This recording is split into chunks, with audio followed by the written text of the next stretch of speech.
Welcome to the Sunday Conversation. I'm Alan Masters. My father sends his love and his thanks again for all the nice cards and letters that people have been sending. And he is recovering nicely. He is 90 years old, so recovery takes longer the older you get. So today I thought we should talk about the fantasy that we have in our head, what I called going on vacation in our own heads. In my life, I find that I have a lot of folks that I deal with that live in a fantasy land, in their own, kind of almost their own crazy universe that they've made everything the way that they want to see it. And if you don't see it the way they see it, then you're crazy. And it's very difficult to deal with people like that because nothing is based in reality. It's based on fantasy. And you see people walking down the street sometimes in San Francisco or Los Angeles or New York talking to themselves. What are you talking about? No, I don't want to F you. No, who are you looking at? It's like, who are they talking to? Well, they're talking to that crazy side of themselves inside their own head. And I thought to myself, I've heard my father say a number of times, when you're born, two people are born. Two of you are, is the way he says it, two of you are born. Because there is the side of you that is the godly side, and then there's a side of you that is the ungodly side, kind of the yin and yang of us. What happens is, as we go through our lives, we don't learn to separate ourselves from the dark side of our own self. There's a separation. There's a definite separation. There's a place where we have to grow to a point where we see the dark side of our own self. And we recognize it as not us. Because when you see those nasty thoughts, those evil thoughts, you hear that voice in there telling you to do something you shouldn't do. Go ahead, take it. Nobody's looking. You can get away with it. Steal it. Get it. It's yours. The time is now. Who is that? What is that telling you? What voice is that? Where does that come from? It's you, but it's not you. My dad calls the dark side the liar. If God is the truth, then the dark side, the devil, is the liar, right? And my dad says the liar lies. And it's so true. The liar does lie. So, how do we deal with that? How do we deal with that inside of our own selves? And I will say it like this. I have 4 children, and when I see my kids doing something wrong, I correct them. It's real simple. You're objective. You see it happening from the outside because you're objective. You're watching this thing happen, whether the child is lying or the child is tempting the other kid or the child stole something, and you say, hey, knock it off. You're not going to do that. There's a consequence for that. Now you go sit in the chair, whatever it is. You correct the child. And what we have to realize is that same thing has to happen inside of ourselves. Not that you have dialogues inside of your own head, but when you're objective to your own dark side, to your own other self, you can see it and simply say no. And the consequence for this, believe it or not, is that you grow and it dies just a little bit. The consequence for it not winning the battle, because there's a battle going on inside of all of us, we said last week, the little Indian boy says to his grandfather, there's 2 wolves fighting, and which one wins, grandfather? And the grandfather says, the one you feed. So if you stop feeding that dark side, that bad side of you, if you stop feeding it by having a conversation with it, by actually having dialogues with that devil, because that's what you see on the street. You see the people talking to themselves, walking down the street. You're like, that guy's crazy. Well, all he's doing is acting out what's going on inside of all of our heads. And he looks at you and goes, what are you looking at? And you go, wow. And the reality is, he's lost his filter. This person, man, woman, doesn't matter, because we've seen women do it too. They've lost the filter that keeps those thoughts inside your head. And now those thoughts are just coming out. So, you have to be objective. Obviously, this is the only way to do it. not to have dialogues with that devil, but actually be objective to it and simply stand back and not react, not ride that wave. Because we've talked a couple times in the last couple of weeks about the waves that come. And as a surfer, the wave takes you somewhere. You surf it and you have fun with it. But inside of us, when these waves come, they also take you somewhere. If you ride that wave, if you take that wave, that temptation to get angry, to believe a lie that is being told by the liar inside your own head, to have dialogues with that devil, to kind of create your own, I'll call it, vacation inside of your own head. Have you ever seen people sit there and all of a sudden they start laughing, right? Thinking of a funny story. Well, or having a little conversation inside of their head like, that guy's an idiot, or this guy's an, well, that guy thinks he's, so those little thoughts, they start coming out, right? As they puff up, little puffs of steam come out of them in the form of little judgments or little, thoughts of, what a fool. They start mumbling to themselves. I think what's important to learn from all this is that, what does it say right behind me on the wall for those who have not come to the foundation here in Oregon? There's a little tiny sign that says, be still and know. And what happens is we play a game with our own self. Have you ever heard somebody say they have a little friend inside there? A little friend, a little secret friend? It's usually children, and they do. They do have a little secret friend. Not good. And usually we give them little dolls and little toys and little things. And the fact is that there is a little second person, second entity, we'll call it, not person, because it doesn't have a form. You are the form. We are the form. We give it form. So we have to learn how to be objective to that. See it, because feeding the dark side, the one that wins is the one you feed. Feeding the dark side is how you keep it alive inside. And so really the best way is to be still and know. And that's really what it is. And give it up to God. When I get to the point where I just don't know, I start having these dialogues inside of my own head. I don't know what should I do with it. I don't know what to do. I don't know. What should I say? What should I talk about? I don't know what to do. I'm so busy fluffing up that whipped cream inside of my head that, I just need to just shut the hell up. Inside of my own head. I'm not saying anything on the outside. I have a sort of a different take on the be still and know, because that's what you're saying is true, but when you get to that point where you hear your head talking to you, like this morning I was explaining something, somehow the question occurred in my head as though, well, what happened when you did that? And so I was explaining what happened to no one else in my head. This explanation was very clearly playing out in my mind of what happened, and I was describing it exactly right for what actually happened at that time. And actually remembering things I didn't even knew I could remember of the incident. But what I've discovered is that being still is not being quiet. Being still is standing in the moment when you see you're helpless, you see how foolish what your mind is doing, and that it's caught your attention, and you see that you're caught with this crazy dialogue or monologue. You see that in that moment, and you feel helpless, and being willing to stay helpless instead of wash it away, because people think be still is to get all that out of your mind, but where did you get the energy to push it out? And what part of you is pushing it out because some part of you brought it in? I mean, he enjoyed it. You were in the middle of this explanation. So it's just funny because it's good to be still and see that you're, oh, geez, I'm caught in my mind. I got to concentrate on my hand or something like that, or my forehead or whatever. Or I got to keep focused on what we're doing here. There's another step beyond that, which is I'm helpless. You don't tell yourself you're helpless. You just stand in that helpless moment for an extra 2 seconds. And every time the extra 2 seconds happens, you don't know it, but you're different. The swell passes. It like passes, in the ocean, you'll be caught the again. waves are coming. And it passes, and you go, wow, that was weird.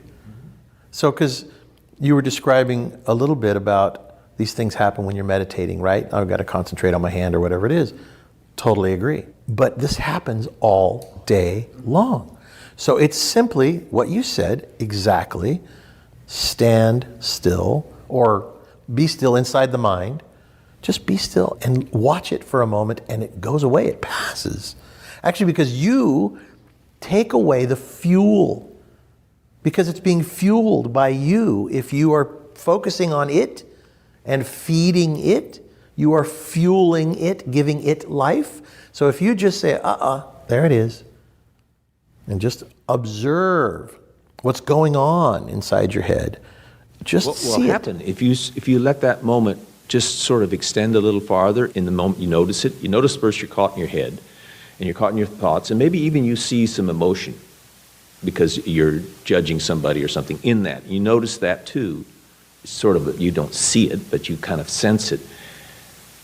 The longer you stay in that moment, and you can't make yourself be there, but the longer you're willing to be in that moment of consciousness, things happen, and you will begin to realize, you will see deeper levels of the same thought sequence that you've seen 100 times. You'll begin to see it's deeper, because when you say don't feed it, you'll begin to see how you're feeding it, and it'll be a wordless perception. You won't even know you're seeing it the first few times. There is another level, and the only thing that gets you to tap into this level is your willingness to forbear doing something when you see that you're sucked into this. It's just common. It's funny because you watch little kids. Little kids live in sort of a fantasy world a lot.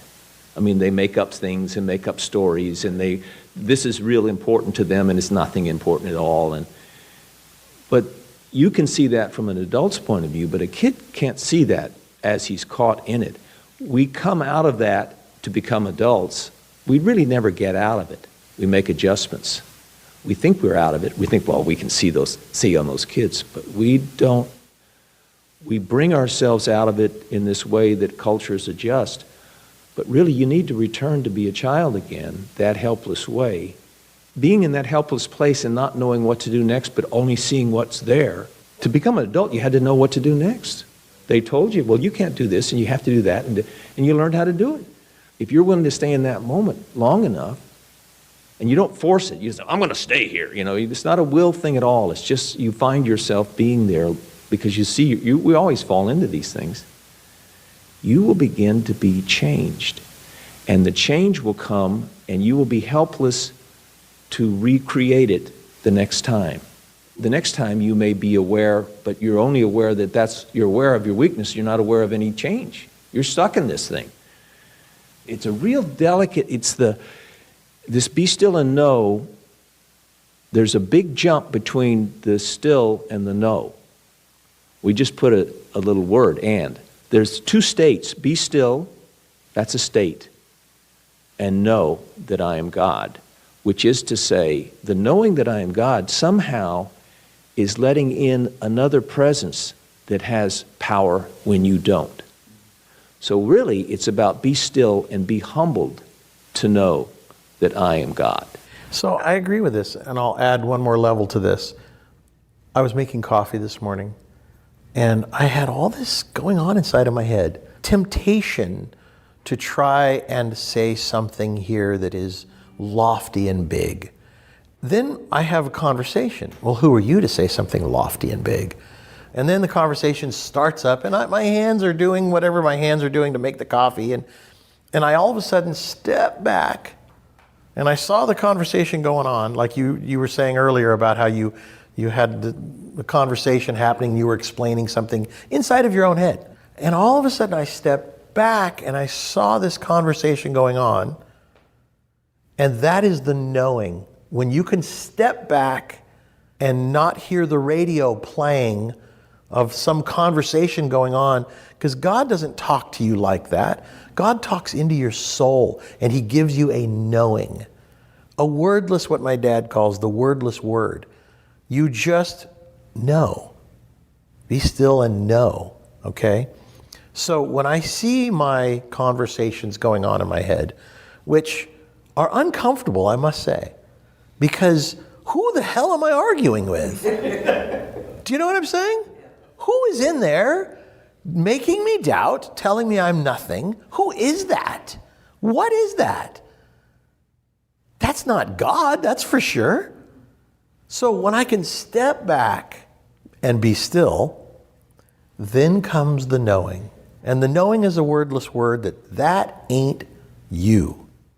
That conversation right there that's going on, even though you may be conjuring up one side of it to make excuses when somebody says, "Who are you to speak such lofty things?" And it's like, well, first of all, God doesn't talk like that. It's like, why am I even answering that thing in my head? And who is that thing in my head?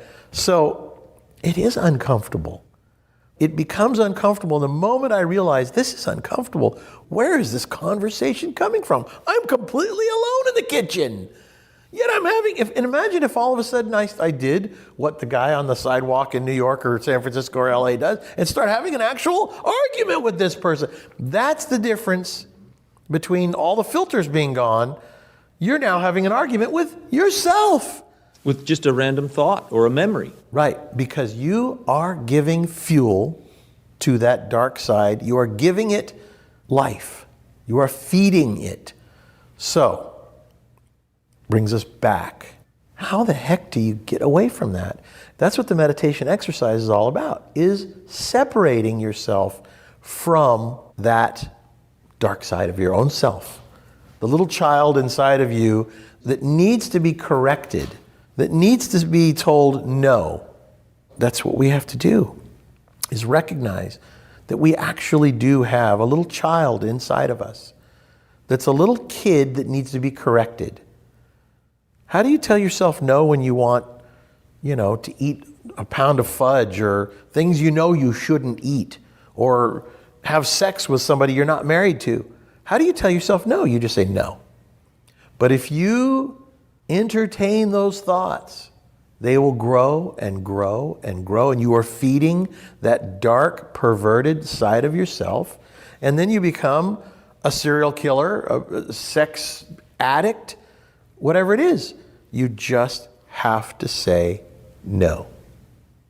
No argument, no conversation, no intellectual explanation to the other side of yourself. Well, if I do this, and if you do, and Roy Masters, it's all a trap for fools. Just simply no. And it's really not a word, it's like a firewall. If I can use a computer term, you put a firewall there, and you feel it coming, and you go, oh, kind of have to say to yourself, there it is again. Nope. That firewall keeps those thoughts at bay. For many years, what I would do is I didn't have the faith or the belief, and so when I got the thoughts, I would shove them down. Somehow I was able to get rid of them, but then I realized that process itself was feeding it. So now it's a lot more what you're talking about, you and Chuck, that it's much, much simpler than that.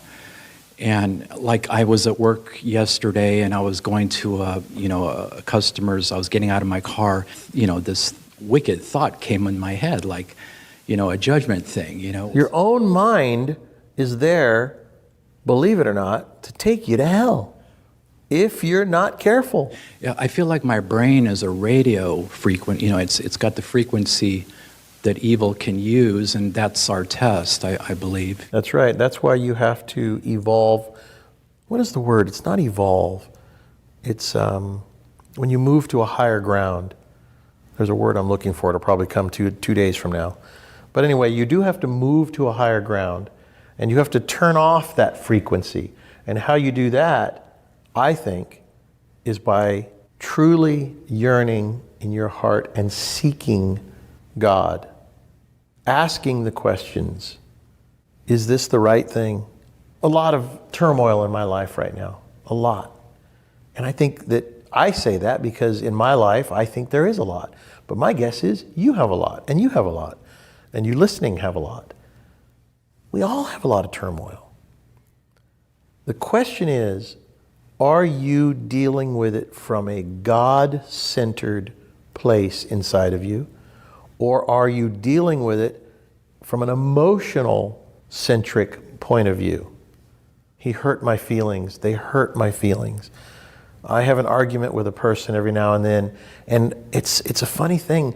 The way they come back, we're arguing about certain things in a situation where sometimes you do just need to argue things out in a business setting.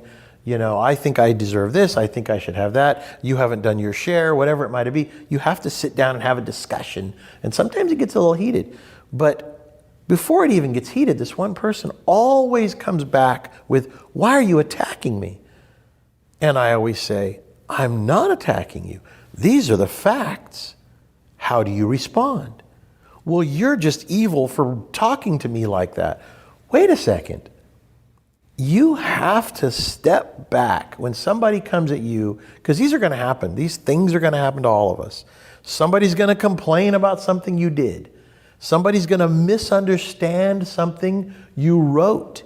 Someone is going to misunderstand an estimate you may give, Mr. Workaday Joe. There's going to be a misunderstanding. When those times come, you must stay centered from a place of honesty, integrity, and knowing. Knowing that you want to do what's right because it's right. Not because you're right, because it is right. So in that moment, if you come from a position of, I want to do what's right, always, then no matter what that person says, you can listen to it, you can hear it, you can separate the pain body, as Eckhart Tolle calls our side of us. When we're working from that side of us, we've been taken advantage of by everybody, and here's another jerk that's going to take advantage of me. You can even deal with that, and guess what? Help that person. Because forgive them, Father, for they know not what they do. So, and I'm thinking of our friend here that has a body shop. I have to imagine this happens all the time. Something goes wrong with a car, cars break. They're mechanical things. People come in, you're a jerk, you didn't fix this right. It happened to me 1,000,000 times because I was in the car business. And if you can stay calm under fire, what is Rudyard Kipling's poem, If? If you can keep your head about you when all else are losing theirs and blaming it on you, if you look up the poem If, 2 letters, I-F, it is the roadmap for all of us to follow. If there was just a simple little roadmap, if you can do this, if you can do that, if you can do this, and then it ends, he wrote this to his son, then all will be yours in the world, and what's more, you'll be a man, my son. And I just think that poem is so great. So if you can keep your head about you when you're arguing with your wife, when you're arguing with your husband, your children, an angry customer, keep your head about you. Deal with it from a place of honor and integrity. It changes everything. It literally changes the course of your life. Each one of those little things that happen. So at home, bring that home now. Because the man's responsibility to be the man, no matter what's coming at him, no matter if he married the spawn of the devil, the man's responsibility to be the man is still job one. It is job one. So bring it home. The wife comes in, she starts to pick at the man, which happens. Well, if the man reacts, game over right there. Game over. Because the man started to react, started to get angry, didn't keep his head about him. Keep your head about you. Look at it. Want to do what is right because it is right. She may be right. She may be coming in to chew your ass, and she's right. But reacting will not change anything. Reacting in this negative way, like, oh, you're just a bitch. I won't say it. But if you take the position of just reacting like an animal reacts, then you have lost. Game over. If you keep your head about you and you listen and you can say, you know what, you're right. Man, the trajectory of your life and her life will change because your calmness, your ability to stay calm under fire is what is needed in that moment. That's it.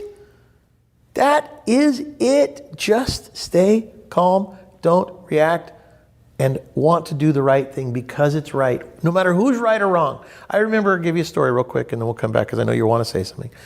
I one time popped a wheelie in a truck that I had.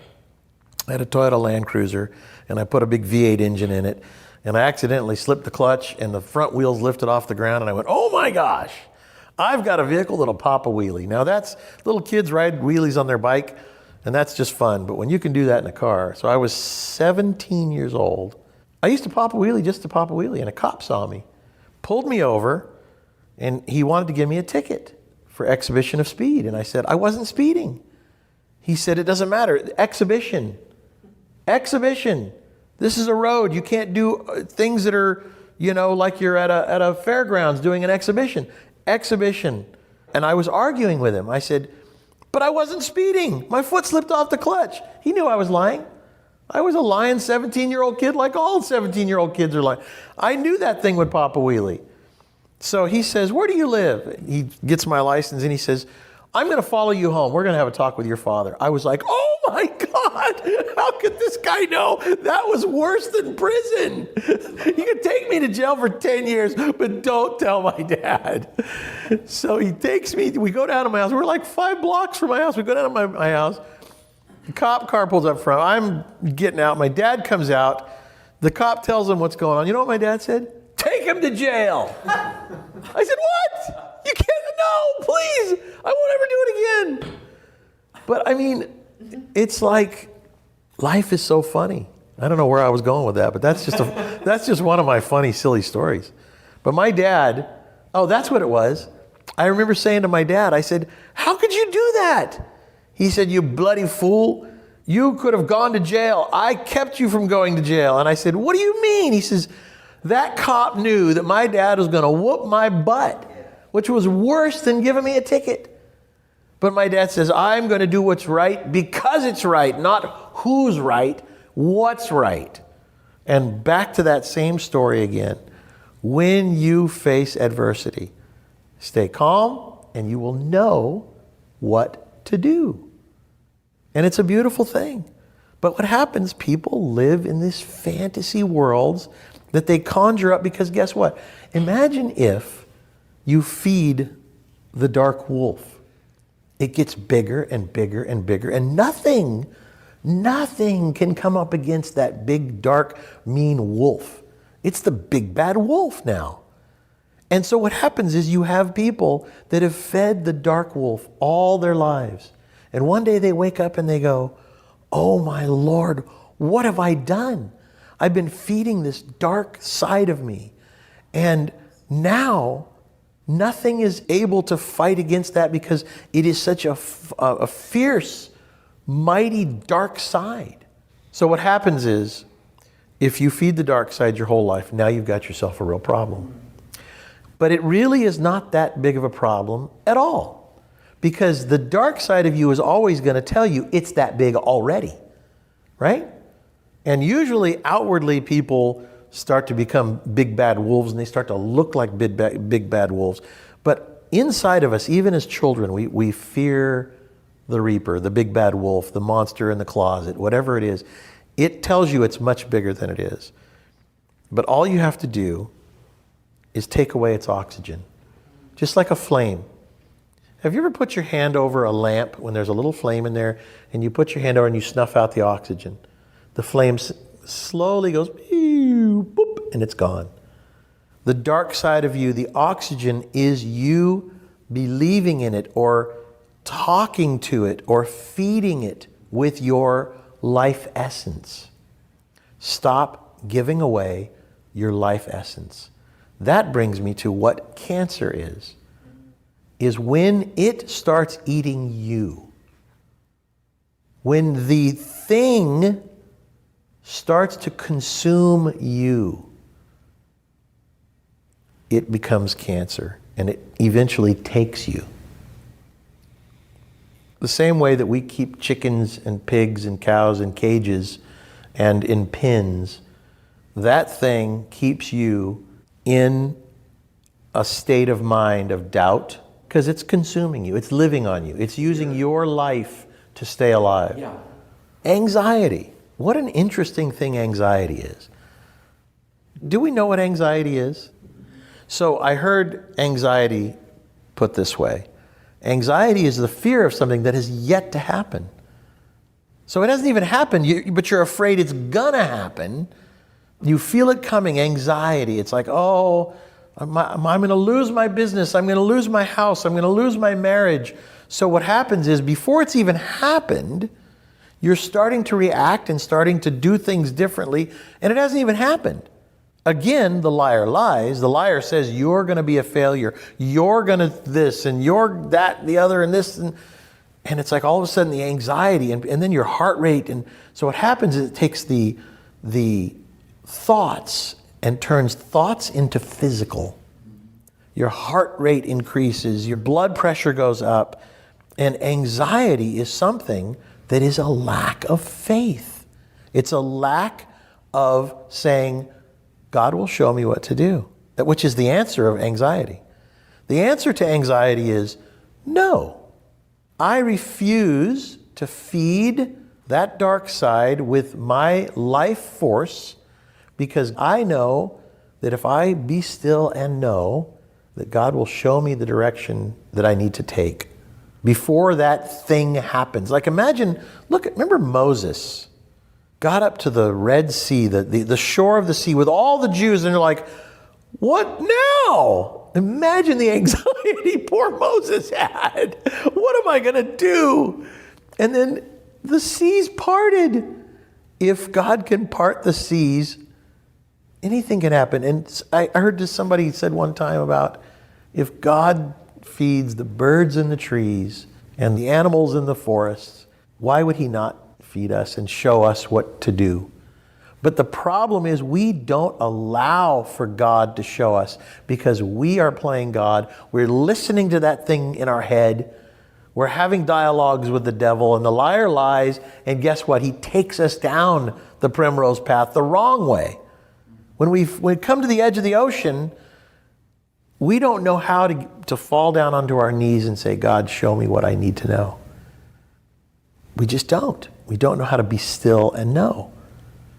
For example, you guys have all heard me say, my father has always said, don't prepare for your talk. If you're going to do the talk, don't prepare. And you've seen my father or heard my father. He'll come to these Sunday talks and he looks into the audience. Does anybody need help? Of course we all need help. But he just comes up here and he sits down and something happens. So I had the whole conversation in my head.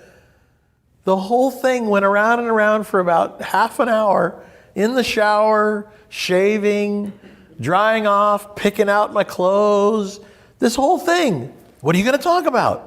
What, you got to talk about something? What are you going to talk about? Then I'd hear my dad's voice. Don't think about what you're going to talk about. Just go up there and sit down. But then I'd hear that thing, whatever that thing is, who the hell inside my head answers my dad, and says, but he's got to have something to talk about. What happens if nobody shows up? If nobody shows up, what happens if everybody shows up and they're all there and they want to hear something talking about? It's like, this crazy stuff going on inside of our heads, right? It's, again, that painting that's in the front. We have this painting. I hope everybody I should post this painting on. I'll take a picture of it and put it online on the foundation, FHU.com. It's so interesting. But even I came in here and it was like, what if no one comes? And I thought, well, I know he's going to come. Fabian is always here. But I thought, if no one comes, are you a failure? Does no one want to hear what you have to say? It doesn't matter. It just doesn't matter. And so I thought, if no one comes, I was sitting right before the first of you came. I was sitting here thinking, well, then I'll get a day off. But there's an advantage to having audio only. Because you've done shows where you're on the mic and you can't see. And that's you what my father does. It it's all part of what I have to go through. Yeah. And what you have to go through, each one of you out there, is to feel foolish. That's the secret to be still and know. You have to feel foolish and helpless. Because if I came and there was 1,000 people It's easy to get up on stage and feel all puffed up, right? But is it easy to get up on stage when there's 2 or 4 or 10 people? No. But if you want to do what's right because it's right, if there's one person here, I'll sit and have a conversation with them. It isn't about that, but you're 100% right. My father sits there year after year, 50 years, 55 years, 60 years, and talks to his microphone and talks and talks and talks. No, doesn't know if anybody's listening. There actually is one person, there's an engineer who takes him in and out of commercial breaks.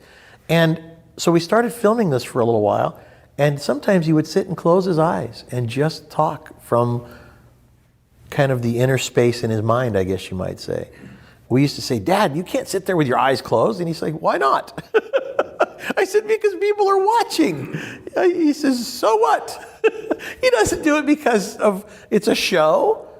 It's really, he wants to express his viewpoint on life and how your mind can keep you well and how together we can come together. And it says, if 2 or more are together in his name, then that's church, right? And that's in essence. So, but I thought, watching this whole situation with an argument I had with someone, and I thought, this person is in their own universe. They have their own set of rules, of which I think we all have our own set of rules, but there really is only one universal set of rules, the 10 Commandments. Those are the rules that God gave us, and they're pretty awesome, pretty simple, really. But when you create your own set of rules, and you're taking your own vacation inside of your head, fantasy land, it's a sad state of affairs. You're never really going to grow past that because you're being kept in a cage by your dark side, and it's just feeding on you until it takes you someday. And it won. Then it won. When it takes you and you've never made a ripple effect into the world, you've never helped God to spread His word, because just the same way the dark side needs you, God needs us also to be an example of His word and His way. This is very important for all of us to be able to do, to express ourselves. When God created Adam, He created Adam with a flaw. And Adam fell because he had the flaw. And God sent His Son to change our nature from our heritage, which is we're all descended not from Christ, we're descended from Adam. So we're descended with a flawed nature. And God sent His Son to take those who are born from a flawed nature and change their nature to a different, tweak it a little bit so that it can be the servant of God that God wants. But the only way Jesus will work that way is if you go to a certain place in the unknown inside of you and let Him do His thing. He says, you must all become as little children and be born again. And they said, what are you talking about? What do you mean be born again? Become as little children, but we've matured from that. And He was saying something much deeper. And all we need to understand, I think, is to go to that be still place, that place where you're conscious that you're screwed up. You're conscious of your nature. That's the nature you were made with. There's a little secret hidden underneath that consciousness that you must eventually come to. And if you're willing to be led there, the presence of Christ, the begotten Son, will now begin to change your nature so that at some point you don't have that flaw that you've inherited as a human being. That's the story that underlies the whole story, the Christian story of life, because it starts in the beginning. And we need to find that place. We don't need to find the answer that's in that place because it will find you. But to go to that place, there's a part of you that has to die, and you can't kill it. So there's a difference between letting it die, seeing that you're helpless to change it, seeing that it's you. And fighting with it. And fighting with it. You cannot fight with it. And somehow you're led to this place, and slowly but surely, what happens is, you don't see it, but you realize it later on, my nature's been changed. And what used to be a struggle is no longer a struggle. And you realize that. If you take credit for it, you take a step back, and you have to go through that whole thing. Because as you see your nature change, your ego begins to, well, I can be proud of that. So your ego nature still puffs up because it's still there, always there. But what's happening is you're being changed, and you're not in control. So you can think of something beautiful to say, but you can't say it. It just doesn't come out, so you just let it go. And you don't know when something's going to come out. And you keep waiting, hoping it comes out. But if it doesn't, it doesn't. If it does, it doesn't. Sometimes it comes out and it's very powerful and scary. And you just say, okay, all right. So this is the struggle that every human being has, because we're from Adam's lineage. I mean, people want to say, well, that's just a bunch of hooey. But so my point is that what we're actually doing is we're coming closer to not so much the story, it's the idea that we are a lineage, we are flawed, we do our best, we try to be good. Somehow there's some part of us realizes it's not enough. We need to be at this place conscious that it's not enough. We can't control ourselves. And we're in that consciousness. It doesn't give us any solace at all. And we're in that moment, and then we're in that moment, and the more we're willing to be drawn to that moment through our life experience, there will be a change. There will be a time things will begin to happen, and you won't know what's happening until it's already happened. And you'll realize, oh my gosh, I think that happened. I wonder what it means. And then you just go on. You just live. It's interesting. Yesterday I was pushing rocks around. Good. That's good. That's right. I was pushing rocks around and to fill in a kind of a big, gigantic planter box. And as I was pushing these, I think they're about 3/4 inch rocks, all round river rocks, tons of them. It was really hard. I had a big rake, and I was pushing, and something said to me, you don't have enough intellect. You don't have enough education, so you push rocks.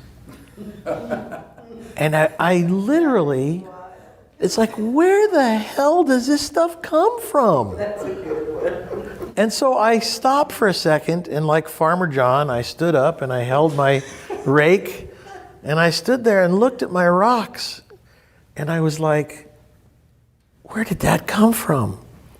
And then I started to have this kind of conversation, you might say, inside my head.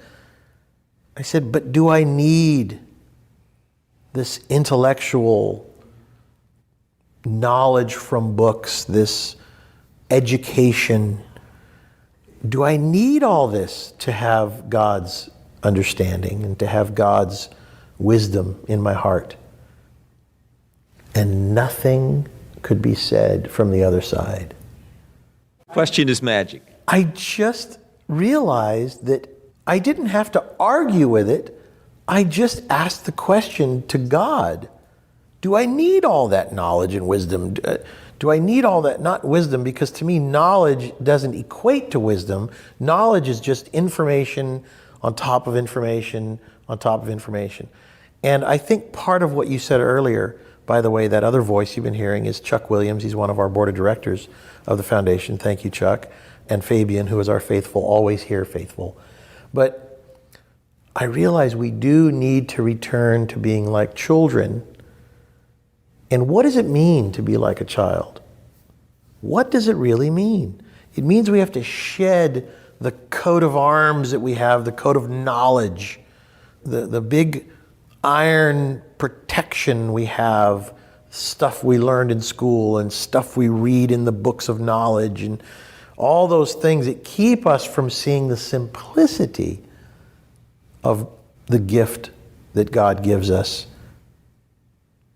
And I think that gift is the knowing that He will take care of you and He will show you, He will help you in your life. But you have to first, kind of like you said, you have to let that other side of you die off, that ego, because what was the tree? Was the knowledge of good and evil. The knowledge of good and evil. And it was the forbidden fruit, to eat of the fruit of the tree of the knowledge of good and evil. And I thought to myself, isn't it interesting that the other side didn't answer?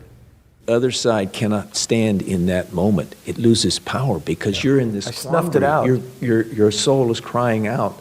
In that place, it can't be there. The energy that's behind that ego nature can't be in that presence. Well, you know, I've heard my dad say, one time I was working on my car, and I used to always, from the time I was about 17, I started working on cars, and I love the mechanical nature of cars, and taking things apart and putting them back together again, making them work, working with my hands. And my dad comes up behind me, and I'm putting some brake shoes on or doing something, and I think my father was just standing behind me watching me.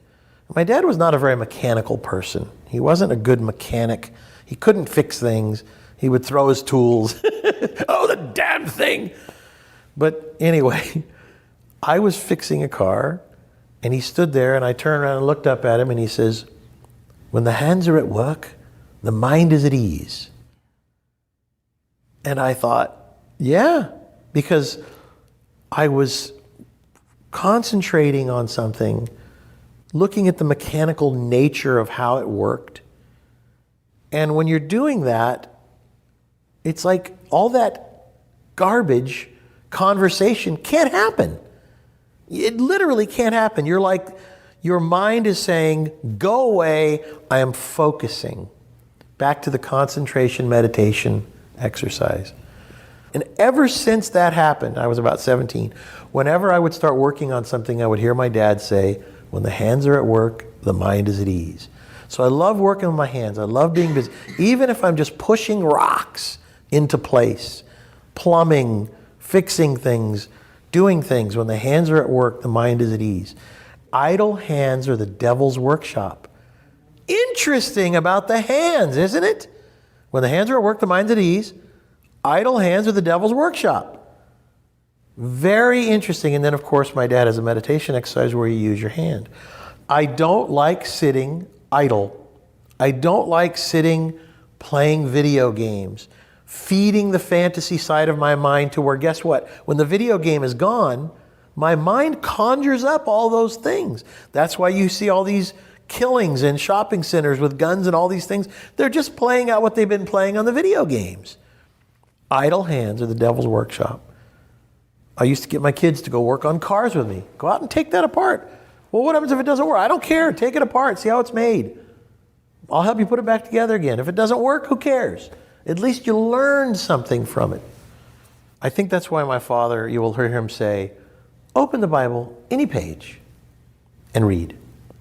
And you'll see beautiful things. But when you turn it into studying, when you turn it into knowledge for the sake of knowledge, to be able to quote scripture, and you can ask my father, you know, can you quote any scriptures? He may have one or two that he just happens to remember, but that's not what's important.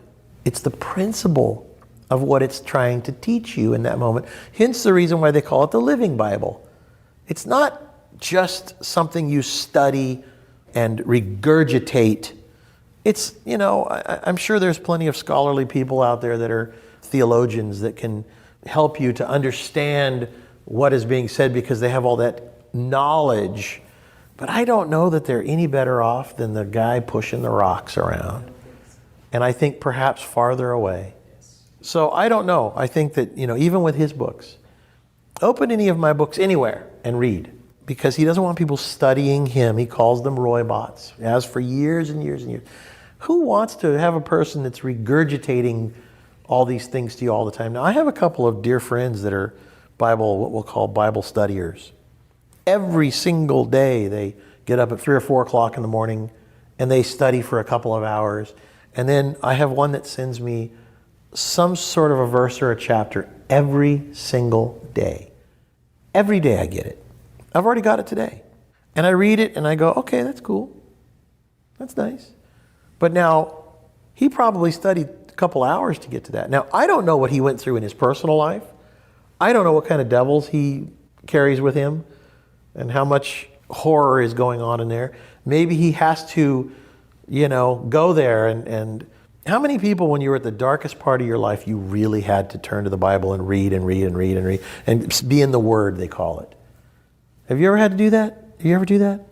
it's one of those things where you can get into such a dark place that you just need to have some lights turned on.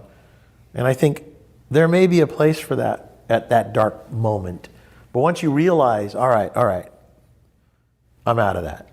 I need to start living my life, living the principles. That's more important any day of the week than studying them in knowledge. Because who are you studying them for? Are you studying them to go out into the world and try and convert people with knowledge only? No, you judge a man by the fruits of his life. Yeah, and it's covering over the issue, really, a lot of the times. Narrow is the path, and few that find it. And so for those that search, it's there, it's available, it's free. What more can anyone ask? Anyway, I think that just today, the idea of to watch the dialogues inside your head, to learn how to step apart from them and ask God for the answers. Do I need this? Show me the way. Who was that? That's the other question is, who is that inside my head? It's not me. It's the liar, and the liar lies. And that's really the bigger thing to understand is as you see these dialogues inside your head and you're wondering, where did that come from? Just separate yourself from it and watch it. Just watch. Be the watcher. If you're the watcher, you will then have the knowing. Sometimes you just walk away from it. Just walk away from the conversation in your own head. You know what? I don't need this. This is insanity. Because that's what it is. It's insanity. You just have to walk away from it because you got to need to do something. Fix the plumbing, take out the trash. Just say, enough conversation in my own head. Enough. All right. Well, thanks for listening. And everybody, we appreciate your support. The foundation has a big job ahead of it. I look forward to mining and farming all the information of the 50 plus years of understanding that my father had so that I can gain more knowledge and wisdom of human nature. And we invite anybody to come help. You can always call the foundation and find out how you can do that. Again, thanks for joining us today.